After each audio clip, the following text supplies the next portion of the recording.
Phone dead হয়ে গেছে, পাওয়ার সাপ্লাইতে পাওয়ার press করলে 2-3 রিডিং আসে। আপনি পাওয়ার এসি চেঞ্জ করেছেন, সিপিইউ রিবুল করেছেন, ইএমএমসি চেক করেছেন, কম্পোনেন্ট চেক করেছেন, কোথাও কোনো রকম সমস্যা খুঁজে পাচ্ছেন না। আপনি কি জানেন একটা স্যামসাং ফোন যদি ডেড হয়ে যায় এবং পাওয়ার সাপ্লাইতে প্রেস করার পর 2-3 রিডিং আসে, সেটা ক্লক আইসি থেকে হতে পারে। তাই আজকে আমরা এই ভিডিওতে ক্লক আইসি সম্পর্কে জানবো। ক্লক আইসি কি, ক্লক আইসি কিভাবে কাজ করে, ক্লক আইসির স্কিমেটিক ডায়াগ্রাম সম্পর্কে বিস্তারিত জানবো। যাদের স্কিমেটিক ডায়াগ্রাম দেখলে মাথা ঘুরায় অথবা শিখতে গেলে মাথার উপর দিয়ে যায়, ইনশাল্লাহ আজকের এই ভিডিও দেখলে আপনারা অটোমেটিক্যালি কিভাবে স্কিমেটিক গুলো বুঝবেন, কিভাবে ব্যবহার করতে হবে স্কিমেটিক, সবকিছু বিস্তারিত জানতে পারবেন। এবং ক্লক আইসি সমস্যা হলে কিভাবে জাস্ট একটি জাম্পারের মাধ্যমে আমরা সমাধান করব, বিস্তারিত সেই সম্পর্কে শিখতে চলেছি। তাই এই ভিডিওটি যারা ক্লক আইসি সম্পর্কে জানেন না শুধুমাত্র তাদের জন্য, এবং যারা ভিডিওটি দেখবেন অবশ্যই শেষ পর্যন্ত দেখবেন। আর আরেকটা বিষয় হচ্ছে যে আমি চাই বাংলাদেশের সকল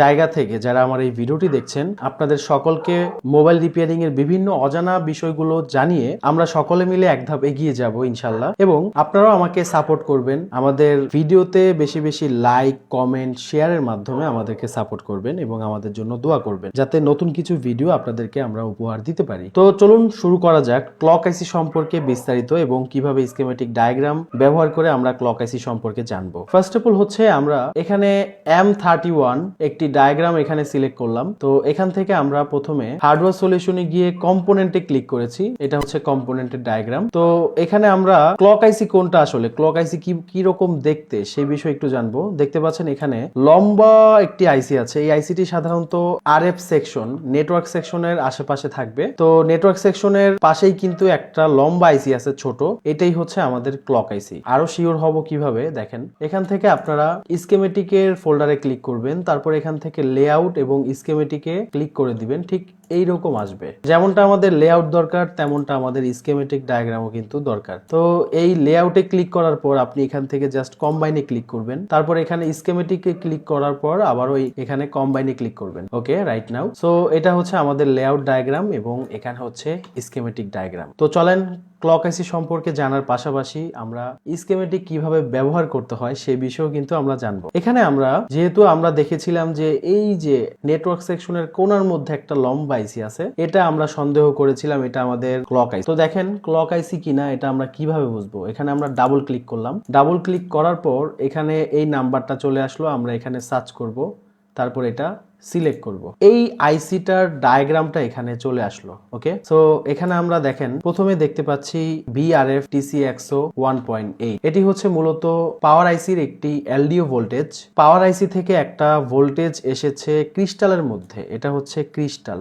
এখন এটা ক্রিস্টাল কিনা আমি কিভাবে বুঝলাম, এই যে দেখতেছেন লেখা আছে OSC 2000। এখানে আমরা যদি সার্চ করি লেআউটের মধ্যে OSC 2000 সার্চ করার পর কিন্তু এখানে দেখিয়ে দিল যে আসলে এটা কি, এটা কোন জায়গায় আছে। ঠিক আছে, তো এখন আমরা একটু দেখি একটা জিনিস, একটু খেয়াল করেন। এখানে আমাদের লেআউটের মধ্যে পাওয়ার আইসির উপরে একটা কম্পোনেন্ট শো করেছে। এখানে আমরা একটু দেখি কম্পোনেন্ট ডায়াগ্রামের মধ্যে গিয়ে পাওয়ার আইসির উপরে কি আছে, এটা হচ্ছে ক্রিস্টাল। ঠিক আছে, তো এখানে আমাদের পাওয়ার আইসি থেকে একটি এলডিও ভোল্টেজ একটি কয়েল সিরিজ অবস্থায় হইয়া তারপর হচ্ছে এখানে একটি ক্যাপাসিটার প্যারালাল অবস্থায় রয়েছে এবং লাইনটি প্রবেশ করেছে ক্রিস্টালের মধ্যে। তো ক্রিস্টালের মধ্যে লাইনটি প্রবেশ করেছে। ক্রিস্টাল চলার জন্য 1.8 ভোল্টেজ প্রয়োজন হয়, যেটা পাওয়ার আইসি থেকে ক্রিস্টালকে প্রোভাইড করা হয়। তো ক্রিস্টাল আবার কি করছে, এখানে ক্রিস্টালের যে আরেকটা লাইন আছে সেখানে সে আবার আউটপুট করেছে, ফ্রিকোয়েন্সি আউটপুট করেছে। আমরা সকলেই জানি ক্রিস্টালের কাজ হচ্ছে ফ্রিকোয়েন্সি উৎপন্ন করা। তো ক্রিস্টালের 4টা পিনের মধ্যে 2টা হচ্ছে গ্রাউন্ড থাকে এবং বাকি 2টা হচ্ছে একটা ভোল্টেজের লাইন আর একটা হচ্ছে আউটপুট লাইন। তো আউটপুট লাইনটা আমরা দেখতে পাচ্ছি একটা চলে গেছে হচ্ছে এই আইসির মধ্যে এবং এই আইসিটা হচ্ছে ক্লক আইসি। এখানে লেখা আছে M clock in, master clock input. Okay, তো এখানে ক্লক আইসির মধ্যে লাইনটা চলে গেছে এবং আরেকটা লাইন আবার চলে গেছে কোথায়, আরেকটা লাইন চলে গেছে এখানে মেইন TC100 ইন 26M লেখা। তো মেইন তারপর হচ্ছে TC100, এটার মানেটা কি, temperature compensated crystal oscillator. 26M মানে হচ্ছে 26 মেগাহার্টজ। ওকে, তো এই লাইনটা চলে গেছে কোথায়, এখানে আমরা কিন্তু মার্ক করেছি ডাবল ক্লিক করে। এটা চলে গেছে কোথায়, U2016। U2016টা কি আসলে, U2016 পাওয়ার আইসিতে। ওকে, সো একটা লাইন চলে গেছে এখানে পাওয়ার আইসিতে এবং আরেকটা লাইন ঢুকেছে ক্লক আইসিতে। তো ক্লক আইসির এখান থেকে ক্লক আইসি চলার জন্য ইনপুট ভোল্টেজ দরকার, যেটা হচ্ছে ভিপিএস লাইন থেকে ভোল্টেজটা একটা কয়েল সিরিজ হইয়া তারপরে এই ক্লক আইসির মধ্যে প্রবেশ করেছে। এটা হচ্ছে পজিটিভ লাইন, যেটা হচ্ছে ভিপিএস লাইন মানে ফেজ ভোল্টেজ, আর আরেকটা লাইন আছে যেটা হচ্ছে আপনার গ্রাউন্ড। ওকে, তো এখানে বাকি হচ্ছে আরেকটা লাইন আছে যেটা গ্রাউন্ড এবং আরেকটা লাইন থাকবে যেটা হচ্ছে এনসি। তারপর উপরে একটা লাইন দেখতে পাচ্ছেন ভিএলডিও, এটার একটি ক্যাপাসিটরের সাথে সম্পৃক্ত থাকবে যেটা প্যারালাল অবস্থায়, অপর পাশে থাকবে হচ্ছে একটি গ্রাউন্ডের লাইন। তো মেইন লাইন হচ্ছে আমাদের এই দুইটা, ঠিক আছে। এই দুইটার মধ্যে এখানে দেখতে পাচ্ছি TC100EN লেখা আছে, মানে হচ্ছে temperature compensated crystal oscillator. EN মানে হচ্ছে ইনেবল সিগন্যাল। যদি আমরা কোথাও ইএন লেখা দেখতে পাই তাহলে বুঝতে হবে এটা হচ্ছে একটা ইশারার লাইন বা সংকেতের লাইন। যেমন আপনার বড় ভাই আপনাকে বললো যে এই যা বাজারে যা, আপনার বড় ভাই আপনাকে বললো যে এই অমুক জায়গায় গুলিস্তান যা, মাল নিয়ে আয়, ঠিক আছে। আপনার বড় ভাই আপনাকে অর্ডার দিল, ঠিক তেমনি ইএন মানে হচ্ছে ইনেবল সিগন্যালের লাইন। এটি হচ্ছে কোথাও না কোথাও থেকে একটা অর্ডার আসছে এবং এই অর্ডারের মাধ্যমে হচ্ছে এই ক্লক আইসিটা চলবে। তো অর্ডারটা আসে হচ্ছে এটা সিপিইউ থেকে লাইনটা প্রবেশ করেছে। যখন সিপিইউ সিগন্যাল দিবে ক্লক আইসিকে তখন সক্রিয়ভাবে ক্লক আইসিটি কাজ করবে। তাহলে আমরা মেনে নিলাম এই লাইনটা হচ্ছে সুইচিং লাইন। আমি আরো সহজভাবে বোঝাই, আপনার কম্পিউটার আপনি যদি অন না করেন, কম্পিউটারের কোনো ক্ষমতা নেই যে সে অটোমেটিক্যালি অন হবে। তো এখানে এই লাইনটা হচ্ছে সিপিইউ থেকে আসে। সিপিইউ যখন ক্লক আইসিকে কিছু বলবে, সিগন্যাল দিবে, তখনই ক্লক আইসি কাজ করবে। ওকে, তাহলে এটা আমরা বুঝলাম এটা হচ্ছে সুইচিং এর লাইন অথবা ইনেবল সিগন্যালের লাইন। তারপর এখানে মেইন যেটা আউটপুট লাইন সেটা হচ্ছে যে ক্লক আউটপুট 1। এই যে A2 নামে যেই বলটা আছে এই বল থেকে লাইনটা বের হয়েছে। এই লাইনটা চলে গেছে কোথায় সেটা আমরা একটু দেখব। এই লাইনটা চলে গেছে এপি TC126M। এপি মানে হচ্ছে অ্যাপ্লিকেশন। সো এই লাইনটা চলে গেছে হচ্ছে সিপিইউতে। সিপিইউ চলার জন্য যেই ভোল্টেজ প্রয়োজন হয় সেটা এখানে কাজ করবে। দেখতে পাচ্ছেন এই লাইনটা চলে গেছে এক্সিনোস 9611, এটা হচ্ছে সিপিইউর মডেল, ঠিক আছে, সিপিইউতে চলে গেছে।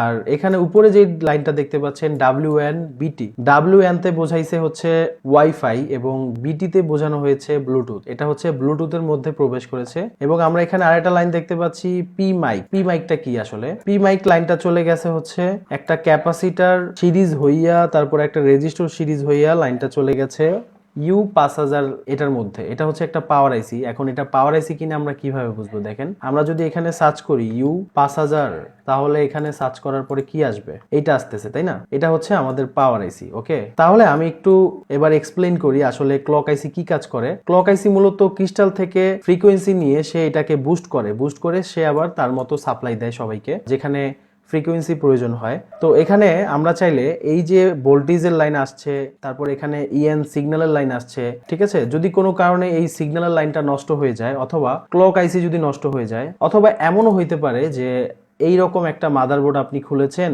ধরেন সাপোজ আপনি নেটওয়ার্ক সেকশনের কাজ করবেন, ফোনের নেটওয়ার্ক সমস্যা, আপনি নো সার্ভিসের কাজ করবেন, আরএফআইসি চেঞ্জ করবেন, তো আপনি টিন খুলতে গিয়া ধাক্কা লেগে এই আইসিটা ড্যামেজ হয়ে গেল, তখন আপনি কি করবেন? এই আইসি ধরেন আপনি কোথাও পাচ্ছেন না, মার্কেটে তো পাবেনই না, বা আপনার কাছে কোনো মাদারবোর্ডের কালেকশনও নাই, তখন আপনি কি করবেন? অথবা এমন হতে পারে যে একটা ফোন আসছে 2-3 রিডিং আসতেছে কিন্তু ফোনটা অন হচ্ছে না। তো এরকম সিচুয়েশন আমি পড়েছিলাম।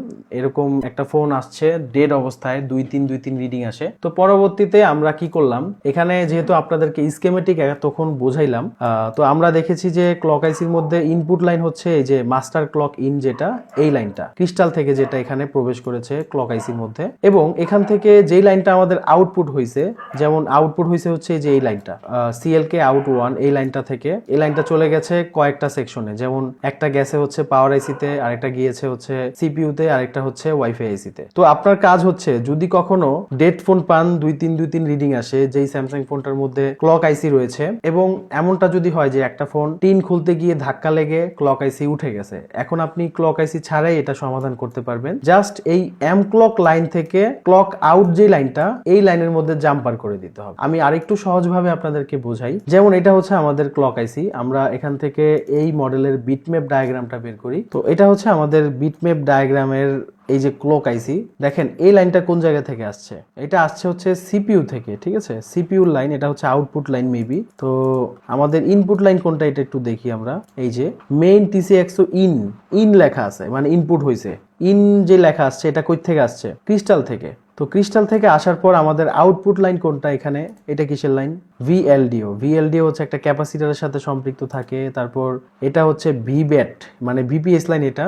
তারপর এইটা হচ্ছে ইএন লেখা দেখতে পাচ্ছেন, ইএন লেখা ইনেবল সিগন্যাল। তো এটাও আমাদের প্রয়োজন নাই, আমাদের প্রয়োজন হচ্ছে এই যে এপিটিসি 126 লেখা। এটা কই থেকে আসছে? সিপিইউ থেকে আসছে, ঠিক আছে। সিপিইউতে এই লাইনটা আউটপুট হয়েছে।